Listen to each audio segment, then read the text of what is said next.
Assalamualaikum warahmatullahi wabarakatuh. Waalaikumsalam warahmatullahi wabarakatuh. Terima kasih kepada Bapak Ibu dari UPTSD Negeri 57 Gresik yang telah menyempatkan waktunya untuk hadir di pagi hari ini dalam acara saya, yaitu acara sebagai calon guru penggerak. Untuk pagi ini saya mengadakan diseminasi budaya positif,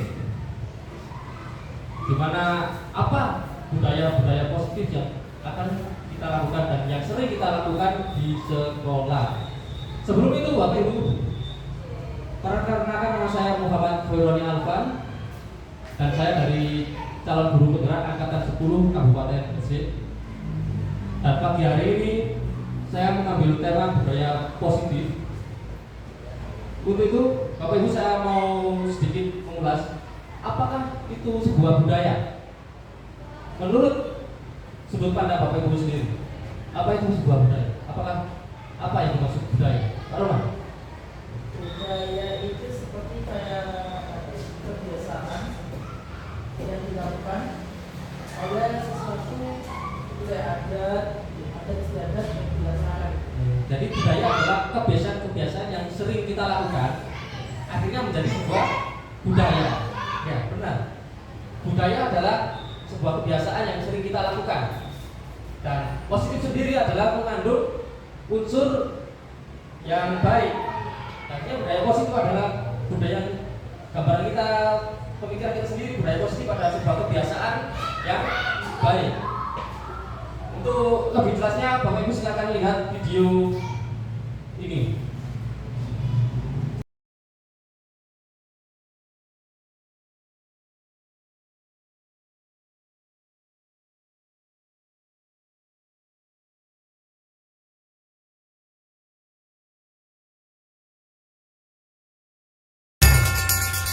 Ibu sudah pernah bilang kan sama kalian semua, kalau ibu sengaja mengambil jam pertama untuk mata pelajarannya ibu, untuk melatih kalian disiplin.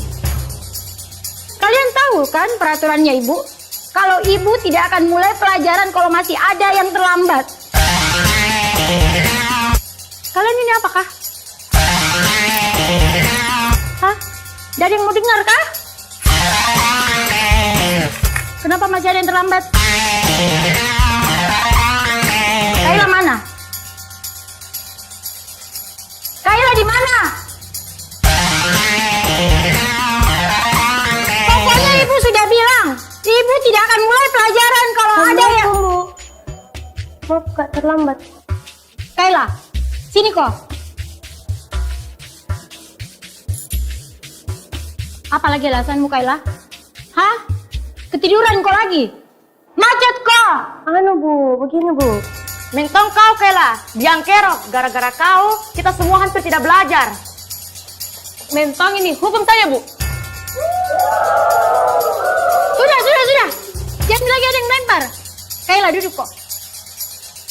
Tapi ingat kok besok, kalau kau masih terlambat begini, ibu tidak akan mulai pelajaran lagi.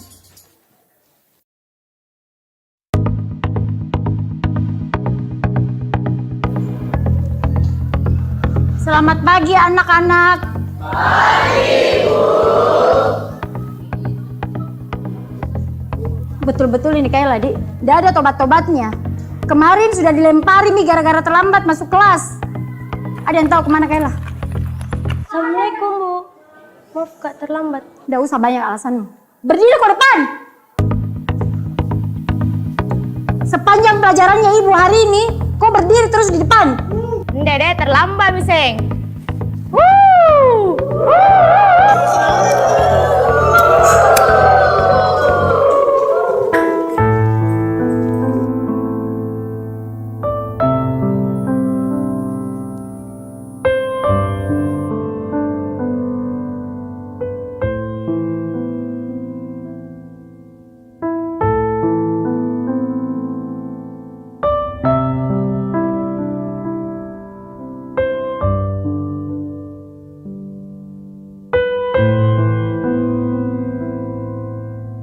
Sudah 1 jam lebih Mini Kaila tidak datang.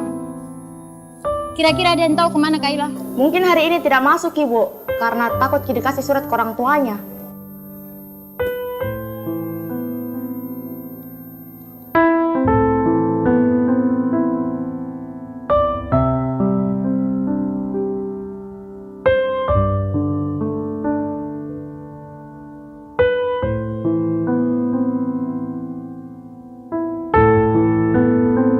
pagi anak-anak.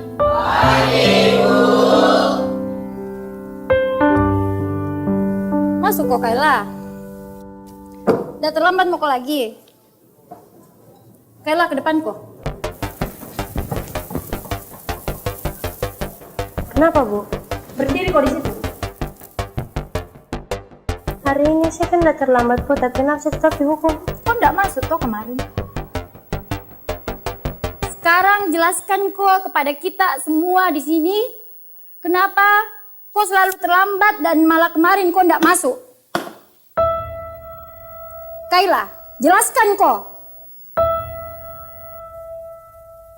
Bicara kok.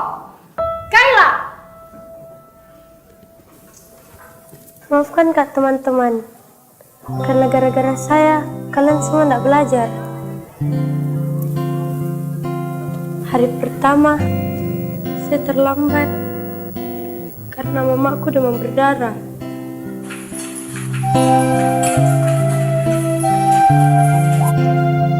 Harus keantar ke rumah sakit sebelum saya ke sekolah.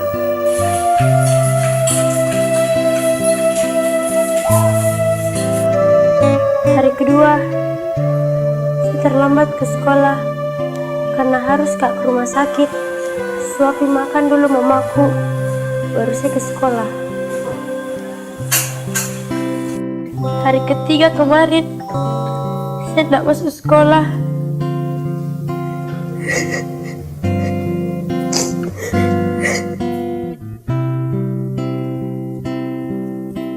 Teringatku hadirmu bunda,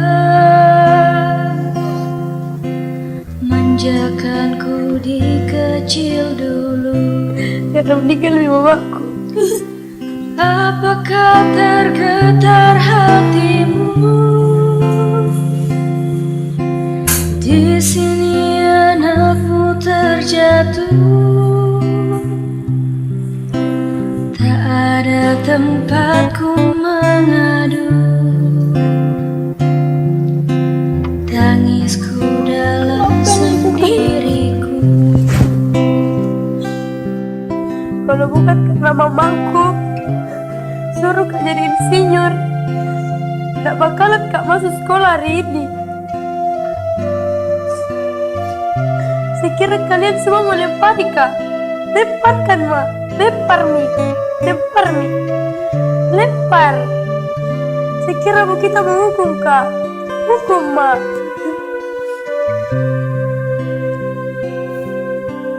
Apakah tergetar hatimu? Di sini anakmu terjatuh. Rinduku hadirmu oh bunda. Tidurkanku dalam pelukmu.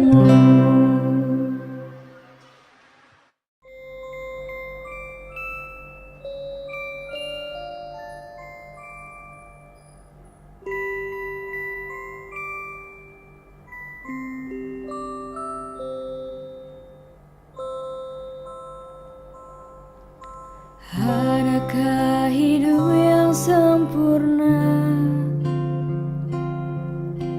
bagai dongeng kecilku dulu?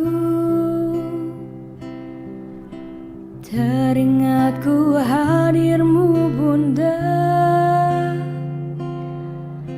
manjakanku di kecil dulu.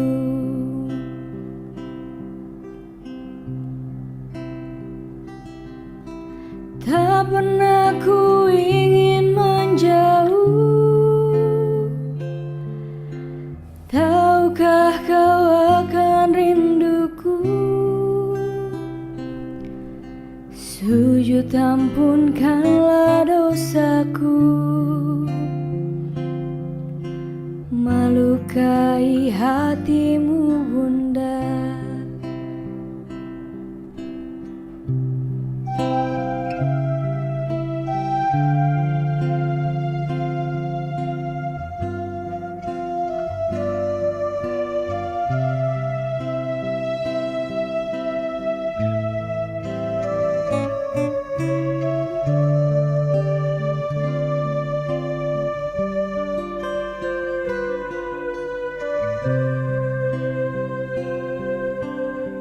Apakah tergetar hatimu? Di sini anakmu terjatuh, tak ada tempatku mengadu. Tangisku dalam sendiriku, tak ada setulus cintamu, tak ada seteduh pelukmu. Rinduku hadirmu, oh bunda. Tidurkan ku dalam pelukmu.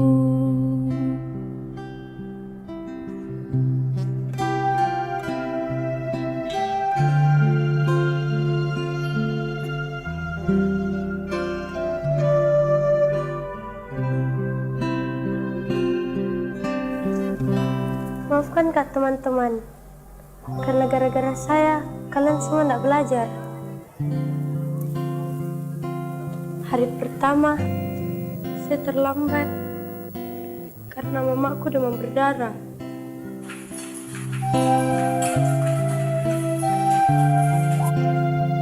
Harus keantar ke rumah sakit sebelum saya ke sekolah.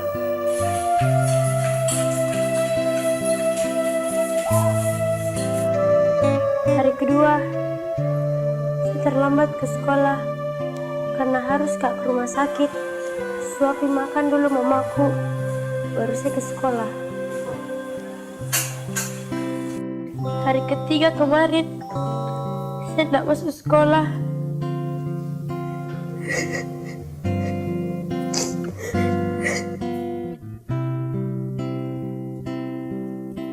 Teringatku hadirmu bunda, manjakanku di kecil dulu. Karena meninggal mamaku. Apakah tergetar hatimu? Di sini anakmu terjatuh, tak ada tempatku mengadu. Tangisku dalam sendiriku. Kalau bukan karena mamaku suruh kak jadi insinyur, tidak bakalan kak masuk sekolah hari ini. Saya kira kalian semua mau lempari kak. Lemparkan mak, lempar mi, lempar mi, lempar. Saya kira bu kita menghukum kak, hukum mak.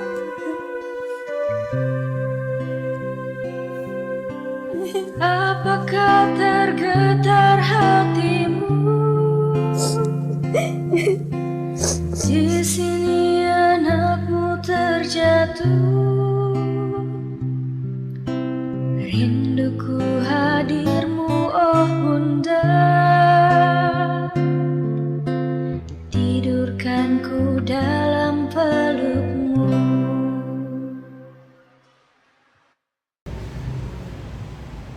Nah, Bapak Ibu, bagaimana pendapat video yang sudah telah kita putar sendiri? Kita semua pasti mengerti kan?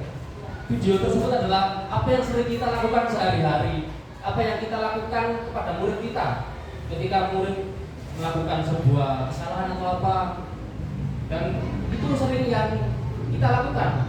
Apa yang sering kita marahi, ada yang kita nasihati seperti itu perbuatan yang kita lakukan kepada murid kita, tapi berdampak kepada murid kita. Contohnya misal tadi kita marahi, akhirnya di belakang pasti akan memberikan dampak, baik itu dampak negatif maupun positif kepada anak, dan tergantung anak tersebut bagaimana. Nah, itu semua adalah rangkaian dari budaya positif, di mana dalam budaya positif itu terdapat ada beberapa konsep utama. Yang pertama adalah perubahan paradigma belajar. Yang kedua, disiplin positif. Yang ketiga, kebutuhan dasar manusia. 4, motivasi perilaku manusia. 5, restitusi kontrol, posisi kontrol guru. 6. Keyakinan kelas. Dan ke-7 segitiga restitusi. Mungkin Bapak Ibu sudah sering mendengar atau membaca ini di PMR, di PMR ada. Yang pertama paradigma belajar dari di mana dalam membangun budaya positif, sekolah dapat menyediakan lingkungan yang aman dan nyaman agar murid mampu berpikir, bertindak merdeka, mandiri dan bertanggung jawab. Ya. Jadi kita harus mengupayakan dalam pembelajaran kita itu mengupayakan agar siswa itu nyaman dan aman. Tentunya dengan cara apa? Kita ramah, senyum, salam, sapa kalau ada anak, tidak datang apa sedikit dimarahi. Jadi kita harus mengupayakan agar lingkungan belajar kita aman dan nyaman. Kemudian dari teori kontrol perubahan paradigma belajar itu menurut Glaser itu ada ilusi guru mengontrol murid, kemudian ilusi bahwa semua perbuatan positif efektif dan bermanfaat, kemudian ilusi bahwa kritik dan membuat orang merasa bersalah dapat menguatkan karakter, dan kemudian ilusi bahwa orang dewasa memiliki hak untuk memaksa. Jadi intinya apa? Ketika anak melakukan kesalahan, kita mengupayakan membuat anak itu ternyata bersalah. Jadi tidak harus kita marahi apa. Tadi kita nasihati, kita ingatkan kalau perbuatan mereka itu nanti ke depan akan membawa dampak buruk seperti apa. Kemudian selanjutnya yaitu disiplin positif. Disiplin adalah kemampuan memerintah diri sendiri dalam mengontrol dan menguasai diri untuk memilih tindakan yang mengacu pada nilai-nilai yang kita hargai dengan penuh tanggung jawab tanpa mendapat perintah dari orang lain. Nilai-nilai yang kita hargai adalah nilai kebajikan atau sifat positif manusia yang merupakan tujuan mulia yang ingin dicapai setiap individu, yaitu nilai-nilai dalam profil pelajar Pancasila. Jadi disiplin positif mengacu kepada nilai kebajikan dan mayoritas terdapat dalam profil pelajar Pancasila. Ada yang masih ingat apa saja Bapak Ibu profil pelajar Pancasila? Yang pertama, beriman dan bertakwa dan juga berakhlak mulia. Seperti lagunya itu. Beriman dan bertakwa dan berakhlak mulia, gotong royong, mandiri, kreatif, bernalar kritis, berkebinekaan global. Nah, itu bagian dari nilai kebajikan yang terdapat dalam disiplin positif. Selanjutnya, kebutuhan dasar manusia. Realita kebutuhan setiap orang berbeda. Kita harus berusaha memahami pandangan orang lain tentang dunia. Setiap orang memiliki gambaran yang berbeda. Nah, kebutuhan dasar manusia ada kebutuhan untuk kesenangan, cinta dan kasih sayang, kebebasan, dan penguasaan. Nah, itu adalah sebagian dari kebutuhan dasar manusia yang kita harus memahami. Ketika melakukan sesuatu itu harus kita ketahui itu kebutuhannya, dia ingin melakukan kebebasan atau kesenangan, cinta kasih sayang, waktu dan juga penguasaan. Ini contoh dari kasus, yaitu Ibu Rani adalah guru kelas 5 SD. Beliau sedang bingung menghadapi ulas salah satu siswanya. Siswa tersebut bernama Gio. Beberapa anak datang dan mengeluh kepada Bu Rani bahwa Gio seringkali meminta jajan mereka dengan paksa.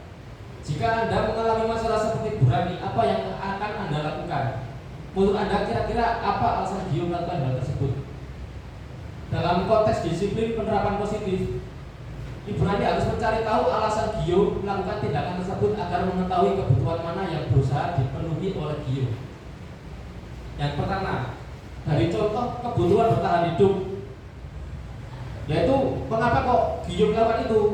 Dari kebutuhan bertahan hidup, uang jajan kurang. Jadi Gio seringkali meminta jajan kepada temannya secara paksa. Dan ketika uang jajan kurang, mengingat kue seperti temannya, dan juga faktor tidak diberi uang saku. Kemudian yang kedua, cinta dan kasih sayang. Jadi Gio melakukan hal tersebut bisa jadi karena kurang perhatian dan juga kurang perlindungan.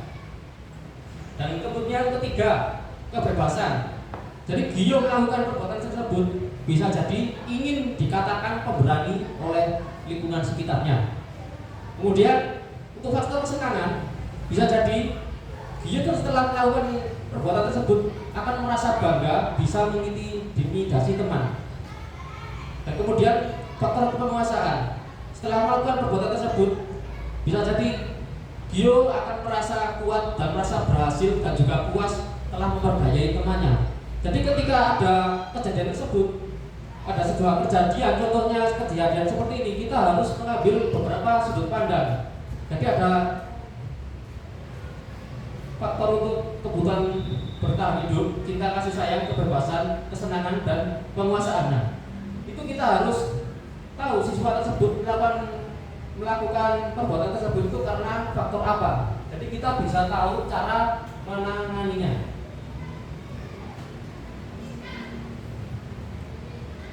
Kemudian teori motivasi perilaku manusia. Tujuan dari teori motivasi yang pertama motivasi eksternal, untuk menghindari ketidaknyamanan atau hukuman apa yang akan terjadi jika saya melakukannya. Kemudian untuk mendapatkan imbalan apa yang akan saya dapat jika saya melakukannya. Ini untuk motivasi mungkin untuk agar anak, misal contoh agar anak disiplin, kita dapat melakukan beberapa motivasi. Dari eksternal bisa memberikan imbalan, dari motivasi internal untuk menghargai diri sendiri dengan saya akan menjadi orang seperti apa jika saya melakukannya. Nah, dari beberapa motivasi eksternal dan internal tersebut bisa berupa dari reward atau hukuman. Ini contoh dari sebuah kasus Rina kurang menguasai pelajaran bahasa Inggris, sehingga pada saat pelajaran tersebut berlangsung dia lebih banyak berdiam diri atau menggambar di buku pelajaran.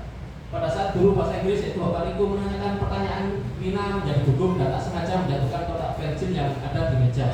Kita tiba-tiba menjadi gugup pada saat menjawab. Teman-teman sekelas tertawa melihat Rina saat berbicara. Pak Riko saat itu membiarkan teman-teman Rina menertawakan Rina, malah meminta Rina maju dan berdiri di depan kelas karena tidak bisa menjawab pertanyaan guru. Dan kelas semakin gaduh, anak-anak menertawakan Rina. Dari kasus tersebut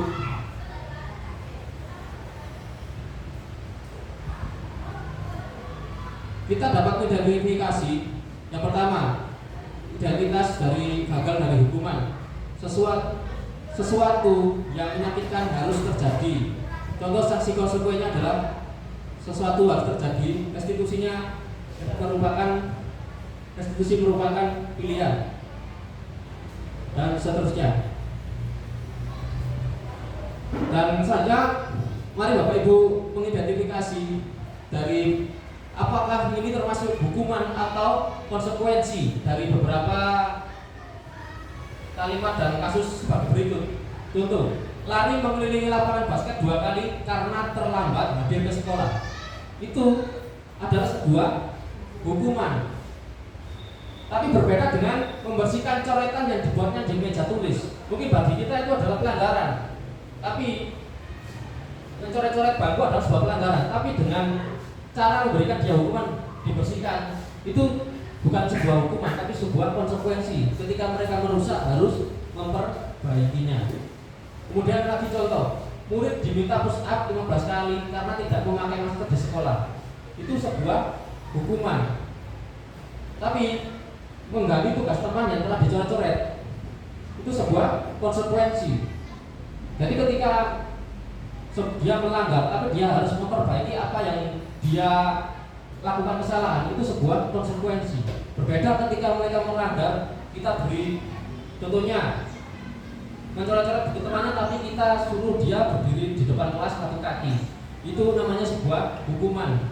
Tapi dengan mereka mengganti tugas temannya atau memberikan buku baru kepada temannya, itu sebuah konsekuensi.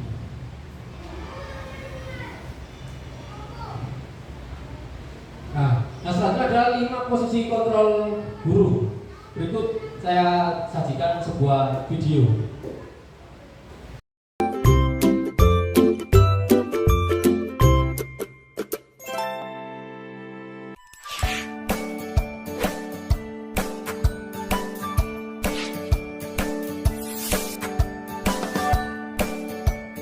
Halo, Bapak Ibu guru hebat.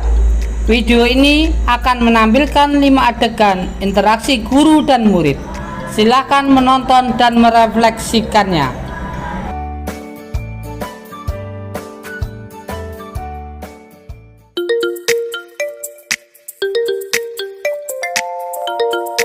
Pagi anak-anak, silahkan PR yang kemarin ibu berikan diletakkan di meja. Anton, kamu sudah mengerjakan belum? Belum mengerjakan saya, Bu. Kamu selalu ya nggak ngerjain PR.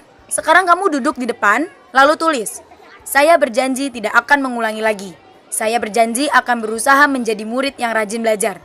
Sampai pelajaran saya selesai.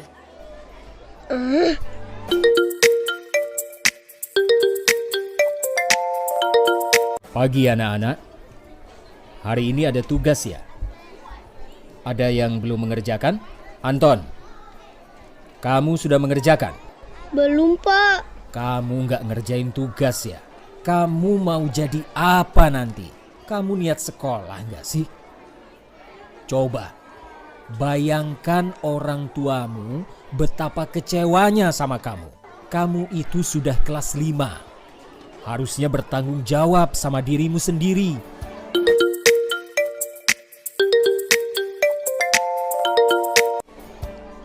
Maaf, Bu. Saya terlambat. Ya udah, nanti jangan diulangi lagi ya. Kalau kamu rajin, Ibu senang lihatnya. Ya, lain kali tepat waktu ya masuknya.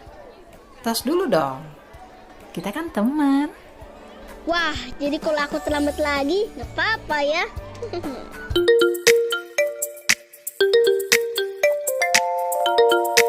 Kamu kok nggak pakai baju olahraga? Bapak catat, kamu sudah 3 kali loh nggak ikut olahraga bulan ini. Iya, Pak.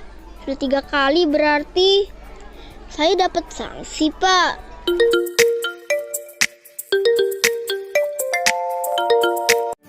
Ini, Bu. Saya mau ngumpulin tugas. Maaf ya, Bu. Saya terlambat ngumpulin tugas. Kenapa kamu terlambat mengumpulkan tugas? Iya, Bu. Saya kalau sore bantuin ibu jaga warung. Gak sempat ngerjain tugas. Kira-kira nih, apa yang bisa kamu perbaiki supaya kamu bisa mengerjakan tugas tepat waktu? Coba, kapan biasanya kamu membantu ibu jualan? Jam 6 sampai jam 8 malam, Bu. Bagaimana kalau kamu membuat jadwal? Kapan kamu akan mengerjakan tugas? Oh gitu ya, Bu. Saya coba deh, Bu. Terima kasih, Bu.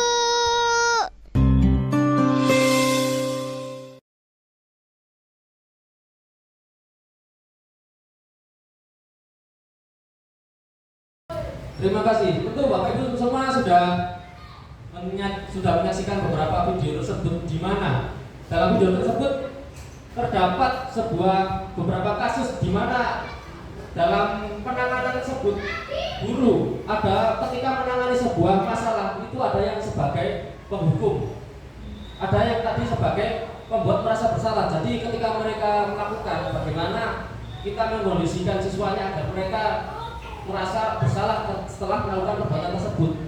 Kemudian ada yang menjadi teman, jadi bisa mendekati mereka dan bisa menjadi teman mereka untuk curhat apa masalah yang mereka alami sehingga mereka melakukan sebuah kesalahan. Dan juga ada sebagai pemantau dan ada juga yang tadi sebagai manajer. Dan ini sedikit ulasan dari 5 posisi kontrol.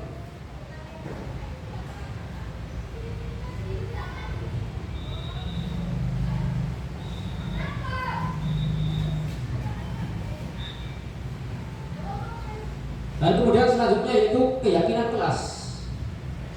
Kita sering tahu, mungkin yang ketika kita sering lakukan adalah sebuah kesepakatan kelas. Jadi misal sebelum pembelajaran anak-anak, contohnya ketika olahraga nanti harus memakai baju olahraga dari rumah, tidak boleh jajan sebelum waktu istirahat. Itu adalah sebuah kesepakatan kelas. Tapi di sini kita rangkum dalam sebuah keyakinan kelas, di mana keyakinan kelas adalah nilai-nilai kebajikan atau prinsip-prinsip universal yang disepakati bersama secara universal lepas dari perbedaan suku, negara, dan bahasa. Jadi dalam sebuah keyakinan kelas, ketika membuat sebuah keyakinan kelas itu kita harus tidak hanya ada di sudut pandang guru sendiri. Jadi siswa dibuka bebas untuk mengutarakan pendapatnya apa keyakinan kelas yang akan disepakati. Contohnya, kalau sebuah peraturan itu isinya selalu kembalikan buku ke tempatnya. Nah, isi dari keyakinan kelas dengan perintah peraturan seperti ini, keyakinan kelas yang terjadi adalah disiplin dan tanggung jawab. Kemudian dilarang mengganggu orang lain. Peraturan tersebut berisi keyakinan kelas, menghargai, dan juga toleransi. Kemudian hadir di sekolah 15 menit sebelum pembelajaran dimulai. Peraturan tersebut berisi membuat anak yaitu disiplin, tanggung jawab, dan patuh. Dan selanjutnya dilarang melakukan kekerasan, berisi toleransi.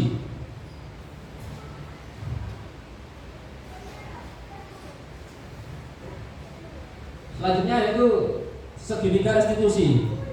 Ini materi terakhir, segitiga restitusi, di mana segitiga restitusi sendiri adalah membantu siswa memiliki disiplin positif serta memulihkan dirinya setelah melakukan kesalahan, dan juga membantu murid untuk selalu jujur pada diri sendiri dan mengevaluasi dampak kesalahan yang telah dilakukan. Di mana segitiga restitusi itu tersebut ada 3 tahap. Ketika anak melakukan kesalahan, contohnya misal anak dalam pembelajaran olahraga tidak membawa baju olahraga, maka yang pertama dilakukan adalah menstabilkan identitas. Jadi ketika mereka salah, bagaimana cara kita menstabilkan identitasnya bahwa sudah tidak apa-apa, silakan ikut, nanti jangan diulangi lagi. Jadi membuat anak tidak bersalah bahwa melakukan kesalahan itu adalah wajar. Yang terpenting tidak diulangi lagi. Kita harus mengupayakan anak tidak takut lagi dan tidak merasa bersalah. Di mana dalam menstabilkan identitas tersebut ada poin pertama yaitu berbuat salah itu tidak apa-apa. 2, tidak ada manusia yang sempurna. 3, saya juga pernah melakukan kesalahan seperti itu. 4, kita bisa menyelesaikan ini. Dan kemudian 5, Bapak Ibu tidak tertarik siapa yang salah, tapi ingin mencari solusi dari permasalahan ini. Setelah melakukan menstabilkan identitas, baru guru dengan siswa yang melakukan kesalahan secara face to face melakukan validasi tindakan yang salah. Jadi setelah itu guru berdua jadi saling mengobrol mengapa melakukan kesalahan tersebut, mengapa kok tidak membawa baju, karena apa. Jadi guru melakukan itu, bagaimana caranya agar selalu disiplin, selalu tidak mengulangi kesalahan lagi, bagaimana solusinya. Jadi upaya tersebut adalah validasi tindakan yang salah. Nah, setelah dilakukan tadi validasi tindakan, kemudian menanyakan keyakinan, apa pendapat anak-anak setelah dilakukan validasi tindakan oleh guru. Yaitu kamu mau jadi orang seperti apa nilai-nilai yang telah disepakati, itu sebagian dari contohnya. Terima kasih. Terima kasih pada Bapak Ibu guru yang sudah mengikuti diseminasi kali ini. Saya berterima kasih banyak dan saya atas nama pribadi mengucapkan terima kasih dan sekian. Wassalamualaikum warahmatullahi wabarakatuh.